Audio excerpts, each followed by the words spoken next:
बिस्मिल्लाहिर्रहमानिर्रहीम। अस्सलाम वालेकुम नाज़रीन, आप यूट्यूब चैनल देख रहे हैं। मैं इमरान खान हूँ। नाज़रीन, पाकिस्तान के रियासती इदारों के लिए काम करने वाले जो सहाफ़ी हैं, जो लोग हैं और जो पाकिस्तान के मीडिया के ऊपर जो चीज़ें चल रही हैं, जिस तरीके से पाकिस्तान का मीडिया इसको रिपोर्ट कर रहा है तो बहुत अफसोसनाक। लेकिन कश्मीरियों का जो नया नाम रखा गया है वो है शरपसंद।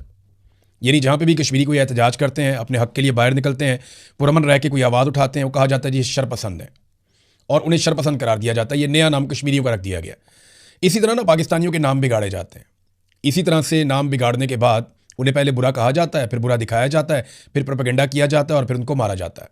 यही काम बंगालियों के साथ किया गया, मुहाजिरों के साथ किया गया, बलोचों के साथ किया गया, पश्तूनों के साथ किया गया, कबाइलियों के साथ किया गया। आज कश्मीरियों के साथ किया जा रहा है। बचेगा कोई नहीं। बारी बारी सबकी बारी। पंजाब में बेशुमार लोगों के घरों के ऊपर धावा बोला जा चुका है पाकिस्तान की एजेंसियों और पुलिस की जानिब से। CTD रोज़ाना की बुनियाद पर बंदे मार रही है मावराए कानून, और बेशुमार लोगों के साथ जुल्म और ज़्यादती हो रही है। हम ये होती हुई देख रहे हैं। आइंदा ये सिलसिला और बढ़ेगा, क्योंकि बारी बारी सबकी बारी। अगर पंजाब के लोगों को ये लगता है कि उनकी बारी नहीं आएगी, तो मेरी बात लिख कर रख लें कि बारी बारी सबकी बारी। आपकी बारी ज़रूर आएगी। मेरी कोई और बात पूरी हो या ना हो, ये बात तो मुझे पूरा यकीन है कि बारी बारी सबकी बारी। जब तक पाकिस्तान में एस्टेब्लिशमेंट की बारी नहीं ना आएगी, जब तक इनका एहतसाब नहीं होगा और इनको जकड़बंदू नहीं डाला जाएगा, जब तक के जर्नैलों की कब्रों का एहतसाब नहीं होगा, जब तक कि इनको सियासत से उखेड़ के बाहर नहीं फेंका जाएगा, इनके कारोबार बंद नहीं करवाए जाएंगे, याद रखिएगा, तब तक बारी बारी सबकी बारी। जब तक मिलिट्री एस्टेब्लिशमेंट की बारी नहीं आएगी, तब तक बारी बारी सबकी बारी। पुरअमन रहकर कश्मीरी जो जिदोजहद कर रहे हैं, उससे एस्टेब्लिशमेंट को नुकसान हो रहा है। देखिए, रोज़ाना की बुनियाद पर क्रैकडाउन के नाम पर गोलियां बरसाई जा रही हैं। कभी एक आदमी शहीद हो जाता है, कभी दो, कभी तीन, और ये सिलसिला चलता चला जा रहा है। बहुत सारे लोग जो हैं वो बुलेट इंजरीज के साथ अस्पतालों में पड़े हैं। कई लोग जो हैं वो अस्पतालों से डिस्चार्ज हो गए।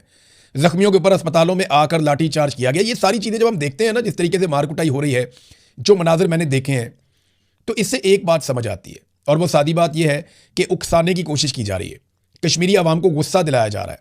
कश्मीरी अवाम को इश्तियाल दिलाने की कोशिश की जा रही है कि कुछ भी करके कश्मीरी अवाम कुछ ऐसा कर दें, कुछ ऐसा बड़ा कर दें, जिसके नतीजे में, या कोई फॉल्स फ्लैग ऑपरेशन का जवाब पैदा हो जाए, जिसके नतीजे में पूरे कश्मीर के अंदर फिर मनचाही कार्रवाइयाँ की जाएँ।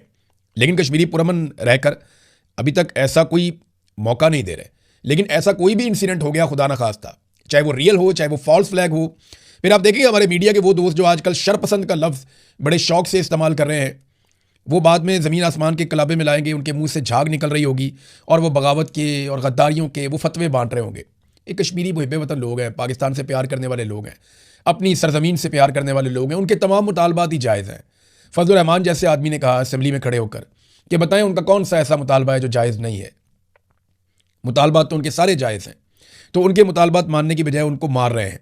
और चंद तनख्वाहदार मुलाजमीन हैं जो अपनी ज़िद और हटदर्मी की वजह से या उसके चक्कर में